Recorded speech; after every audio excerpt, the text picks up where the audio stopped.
반갑습니다. 청년 여러분, 정무인 목사입니다. 하나님의 말씀이 우리의 삶의 인생의 등불, 등대 되어져서 그 모든 상황 속에서 그 말씀으로 우리를 이끌어 가시는 하나님의 섭리를 저와 여러분들의 삶 가운데 경험하는 우리가 되기를 소망합니다. 오늘 이 성경 개관에 함께 나눌 책은 이 예레미야 애가예요. 그래서 애가의 내용으로 함께 하나님 말씀을 좀 나누도록 성경 개관 영상으로 진행을 해보도록 하겠습니다.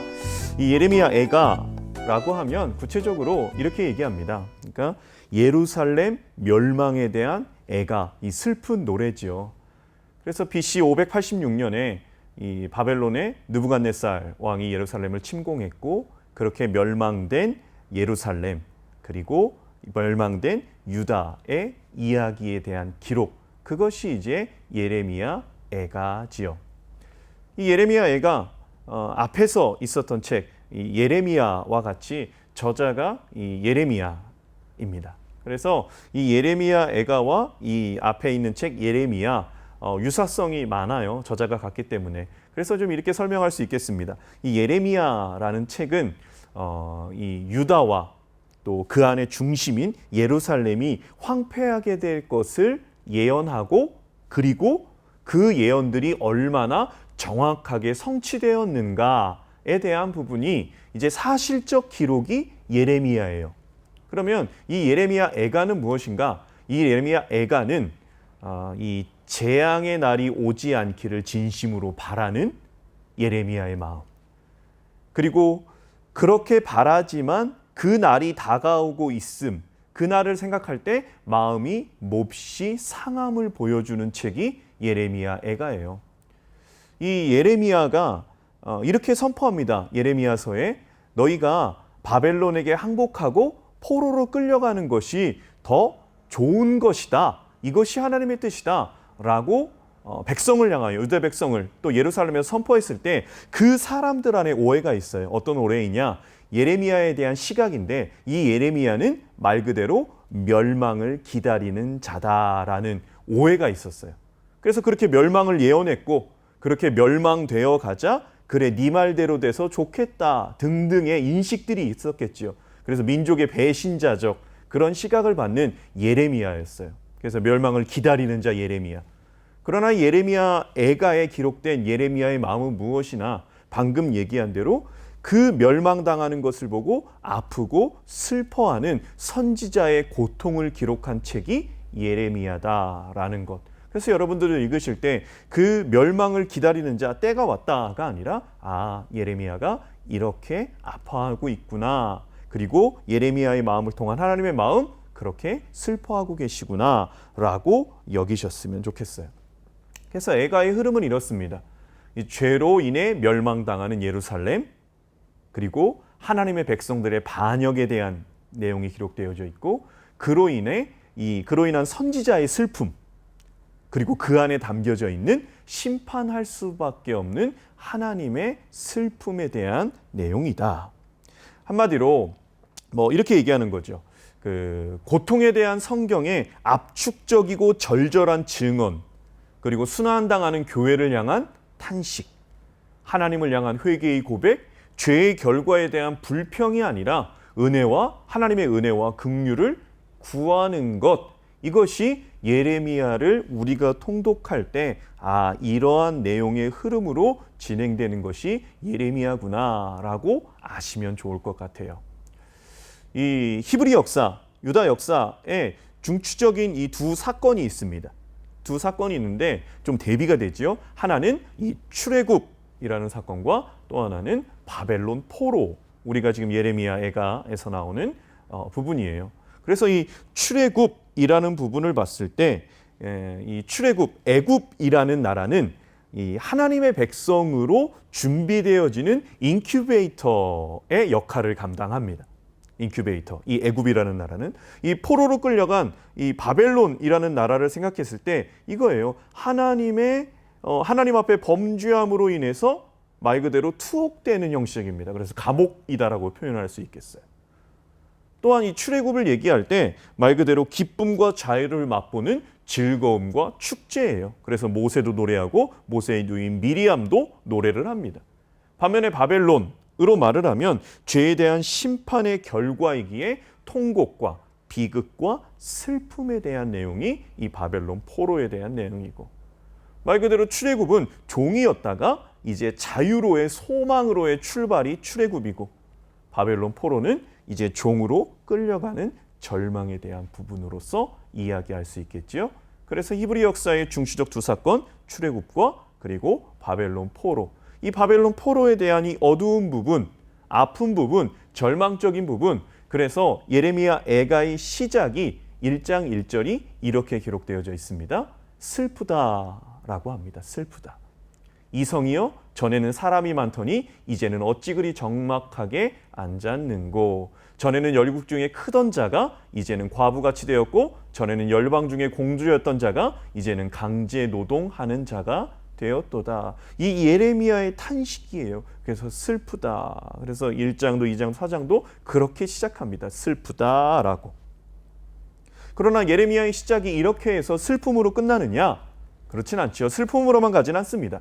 예레미야의 나중은 3장 22, 23절. 어떻게 보면 예레미야의 핵심 구절이에요. 그래서 이 구절은 여러분들이 암송하셔도 좋을 것 같아요. 여호와의 인자와 긍휼이 무궁하심으로 우리가 진멸되지 아니함이니이다. 이것이 아침마다 새로우니 주의 성실이 크도소이다. 라고 예레미야는 그 절망 속에서도 하나님을 향한 소망을 이야기하지요. 이러한 중심 흐름 속에 예레미야 애가의 이 구성은 어떻게 되어져 있는가? 예레미야 애가는 총 5장으로 기록이 되어져 있어요. 이 5장으로 기록이 되어져 있는데 이 5장의 내용이 시의 형식을 갖추고 있습니다. 시의 형식을. 그리고 이제 5장만 산문 형식으로 마무리되는데 1장부터 4장까지가 시의 형식을 갖고 있어요. 그 중에서 1장, 2장, 4장은 절수가 22절로 동일합니다. 3장은 66절이에요.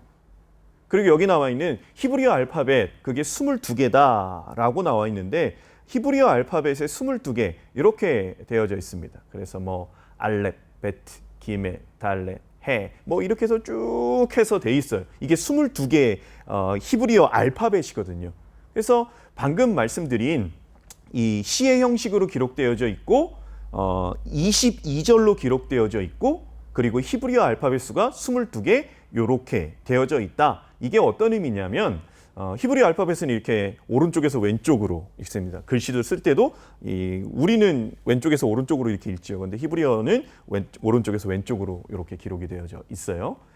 이렇게 보면 이게 이제 알렙이라는 히브리어 첫 번째 알파벳이고, 그다음에 베트 두 번째, 기멜, 그리고 네 번째 달렛. 그래서 히브리어 알파벳 1부터 22번 순서대로, 그래서 1장, 2장, 4장이 22절로 되어져 있고 각 절의 첫 머리가 알파벳의 첫 글자로. 그래서 이 구성과 형식이 시의 형식으로 첫 번째 1절 알렙으로 시작하고 2절은 베트로 시작하고, 이렇게 해서 22절로 되어져 있는 1장, 2장, 4장은 총 이 22개의 알파벳을 사용해서 그 첫머리로 사용하는 시의 형식으로 구성되어졌다. 아까 1장, 2장, 4장이 그렇게 됐고 3장은 66절까지 돼 있다고 했는데요. 3장은 세 절을 하나로 묶어서 첫 번째 절을 알렙으로, 그리고 세 절을 또 묶고 첫 번째 절을 베트로, 그렇게 해서 총 3배의 분량인 66절 이렇게 기록이 되어져 있지요. 그래서 이 예레미야 애가의 형식적 구성은 시의 형태를 떼고 있고 히브리어 알파벳 22개를 차용해서 그 첫 번째 머리에 사용해서 이렇게 어떻게 보면 질서정연하게 기록되어져 있는 책이 예레미야 애가이다라고 여러분들이 아시면 되겠습니다. 이 예레미야 애가의 메시지, 우리가 참 읽으면서 중요하게 생각하는 부분이어야 돼요. 포로로 끌려가는 이 비참한 결과에 대한 불평을 기록해 놓은 책이 아니다. 하나님 우리에게 왜 이렇게 하셨어요가 아니에요. 예레미야 애가의 이러한 어떤 형식뿐만 아니라 그 안의 구성, 담긴 메시지는 자신들의 죄에 대한 고백이에요. 우리가 이러한 죄를 지었습니다. 하나님 용서하시옵소서. 그래서 단지 고통에 대한 묘사, 그것을 제거해 달라는 목적이 아니라 백성의 고통에 친히 들어오셔서 함께 하시는 하나님에 대한 내용, 그 마음이 담긴 책이 예레미야 애가다. 그래서 이 다윗은 이렇게 고백합니다. 고난당하는 것이 내게 유익이라 이로 말미암아 내가 주의 율례들을 배우게 되었나이다. 다윗의 고백과 예레미야 애가에 있는 이 예레미야의 고백이 크게 다르지 않습니다. 고난에 대한 불평이 아닌 그 안에 나의 죄에 대한 고백과 그리고 그 안에 역사하실 하나님에 대한 소망. 그래서 예레미야 애가의 결론, 물론 5장까지 있지만 3장 24절로 26절에 보면 이렇게 나와 있습니다. 내 심령에 이르기를 여호와는 나의 기업이시니 그러므로 내가 그를 바라리라 하도다. 기다리는 자들에게나 구하는 영혼들에게 여호와는 선하시도다. 사람이 여호와의 구원을 바라고 잠잠히 기다림이 좋도다 라고 나와 있어요. 그래서 여러분들이 예레미야를 읽을 때 이런 부분으로 좀 생각을 하시면 좋겠어요. 슬픔과 심판이 꽉 차 있지만 동시에 소망으로 가득 차 있는 예레미야. 나의 실패 가운데 있음에도, 나의 죄 가운데 있음에도, 하나님의 심판 가운데 있음에도 왜 하나님을 기다릴 수 있을까? 왜 하나님의 얼굴을 구할 수 있을까? 그것은 우리가 아까 봤던, 말 그대로 여기서 잠잠히 기다림이 좋다라고 말하는데 아까 봤던 예레미야 3장의 말씀, 하나님의 인자와 긍휼이 무궁하심으로, 더불어 그것이 아침마다 새롭기 때문에, 그리고 주의 성실이 크시기 때문에 우리가 하나님을 잠잠히 기다릴 수 있다라는 것. 어려움의 상황에 있다라고 할 때 예레미야 애가, 이 책이 여러분들 가운데 하나님께 나아갈 수 있는 온전한 소망의 통로로 사용될 줄 믿습니다. 한 구절 한 구절 하나님의 마음, 선지자의 마음, 그 안에 담긴 긍휼과 인자와 자비의 하나님의 마음을 살피고 통독하며 나아가는 여러분들 되기를 소망합니다. 감사합니다.